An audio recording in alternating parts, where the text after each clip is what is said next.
Hello दोस्तों, आपके अपने चैनल पटेल जी के स्टडी पर स्वागत है। कैसे हो दोस्तों? उम्मीद है आप सभी अच्छे होंगे। दोस्तों, आज की क्लास में हम हिंदी से संबंधित कुछ महत्वपूर्ण क्वेश्चन जानेंगे। देखिए आज के क्वेश्चन का लेवल।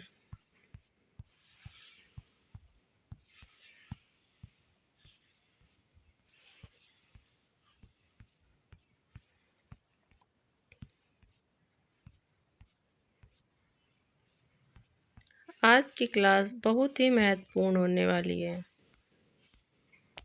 चलिए आज की क्लास स्टार्ट करते हैं।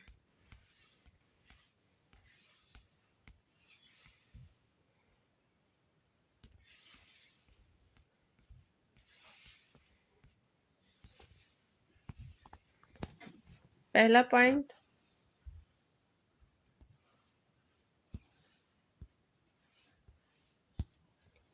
विराम चिन्ह की परिभाषा। जब किसी वाक्य में हम अपने भावों का अर्थ स्पष्ट करने की चेष्टा करते हैं या किसी विचार और उनके प्रसंगों को व्यक्त करने के लिए हम रुकते हैं तो इसे विराम कहा जाता है।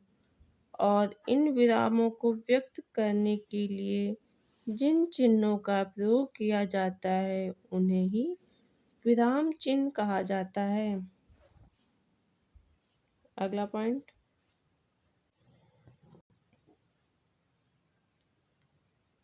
विराम का अर्थ होता है रुकना या ठहरना। अतः वाक्यों को बोलते समय या पढ़ते समय बीच में रुकना पड़ता है जिससे भाषा स्पष्ट व अर्थपूर्ण होती है। अगला पॉइंट,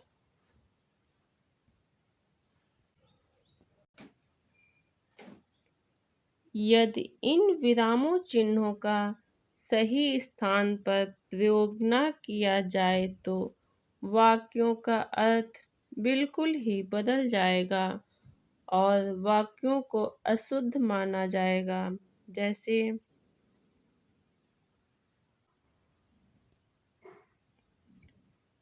देखो मत चले जाओ। अगला पॉइंट, देखो मत चले जाओ।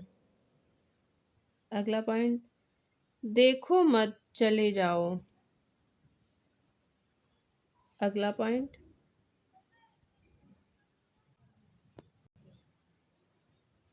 विराम चिन्ह। पहला पॉइंट, अल्प विराम। अल्प विराम शब्द दो शब्दों के जोड़ से बना है। अल्प प्लस विराम, जिसमें अल्प का अर्थ होता है थोड़ा और विराम का अर्थ होता है रुकना। अगला पॉइंट, उदाहरण। राकेश ने दुकानदार को कहा, तुम मुझे पानी दो, मैं तुम्हें पैसा दूंगा।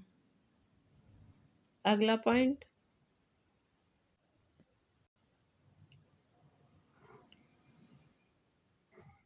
अर्ध विराम। जब किसी वाक्य में अल्प विराम से अधिक ठहराव दिखाना हो और पूर्ण विराम से कम हो वहाँ अर्ध विराम का इस्तेमाल किया जाता है। उदाहरण,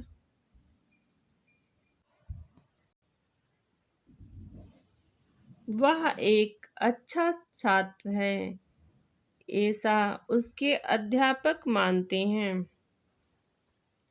अगला पॉइंट,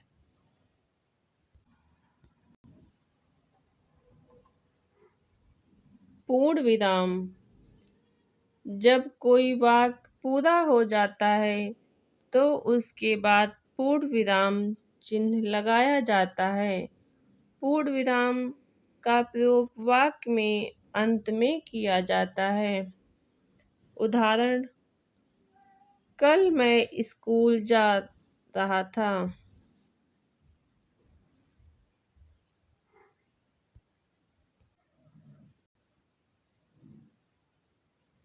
अगला पॉइंट,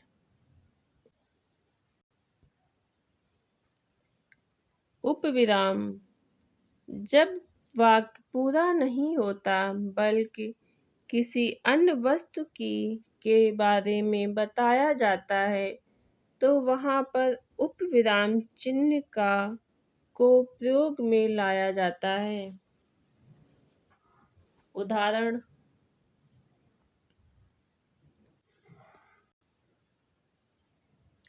भगवान शिव के अनेक नाम हैं। शंभु, महादेव आदि। अगला पॉइंट,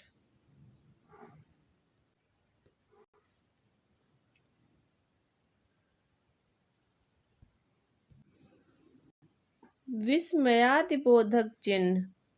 जब किसी वाक्य में हर्ष, विवाद, विस्मय, घृणा, आश्चर्य, करुणा, भय इत्यादि का बोध करवाना हो, वाक्य में इस चिन्ह का प्रयोग किया जाता है।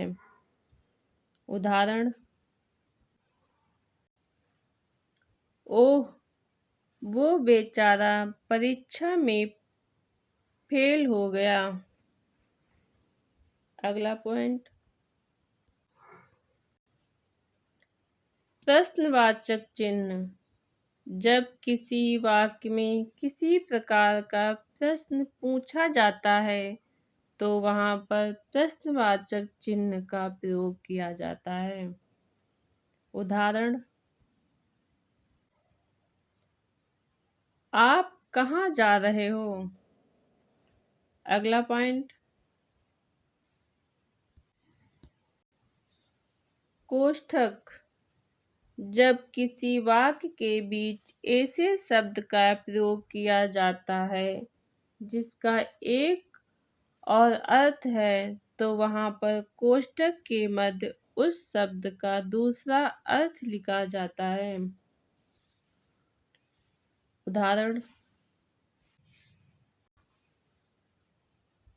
हिंदी के विद्यार्थियों को शुद्ध स्पष्ट हिंदी बोलनी आनी चाहिए। अगला पॉइंट, योजक चिन्ह। दो शब्दों के मध्य के संबंध को प्रदर्शित करने के लिए किया जाता है। हिंदी में अल्प विराम के बाद योजक चिन्ह का प्रयोग सबसे अधिक होता है। उदाहरण,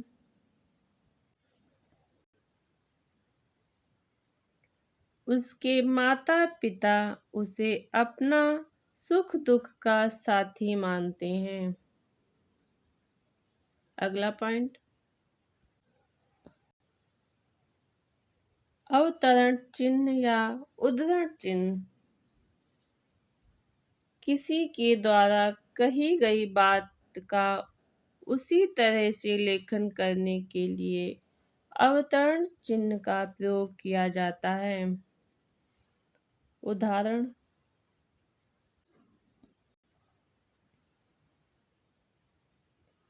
श्री कृष्ण ने कहा, कर्म करते जाओ, फल की चिंता मत करो। अगला पॉइंट, लाघव चिन्ह।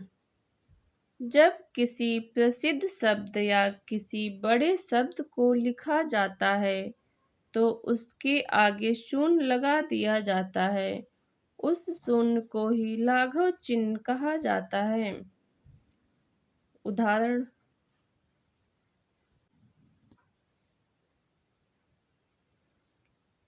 डॉक्टर का लाघव चिन्ह डा, प्रोफेसर का लाघव चिन्ह प्रो। अगला पॉइंट, आदेश चिन्ह। जब किसी विषय क्रम को लिखना होता है तो विषय क्रम व्यक्त करने से पहले आदेश चिन्ह का प्रयोग किया जाता है।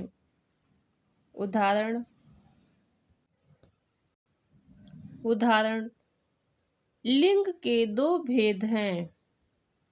नंबर 1 स्त्रीलिंग, नंबर 2 पुल्लिंग। अगला पॉइंट, रेखांक चिन्ह, रेखांकन चिन्ह।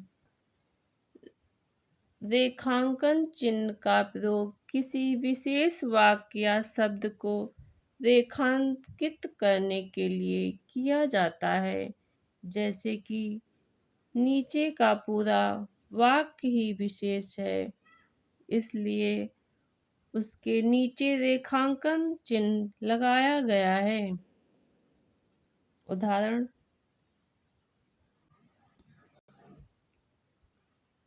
मुझे अपने देश पर गर्व है, रेखांकन देश। अगला पॉइंट, लोप चिन्ह, वाक्य या अनुच्छेद, पैराग्राफ में जब थोड़े अंश शब्दों को छोड़कर लिखना हो तो लोप चिन्ह का इस्तेमाल किया जाता है। उदाहरण, रविंद्रनाथ टैगोर ने कहा, परीक्षा की घड़ी आ गई है, रेखांकन चिन्ह। हम करेंगे या मरेंगे। आज की क्लास यहीं पे समाप्त होती है। अगले वीडियो में फिर से मिलते हैं। वीडियो अगर पसंद आए तो चैनल को लाइक सब्सक्राइब करना ना भूलें। धन्यवाद।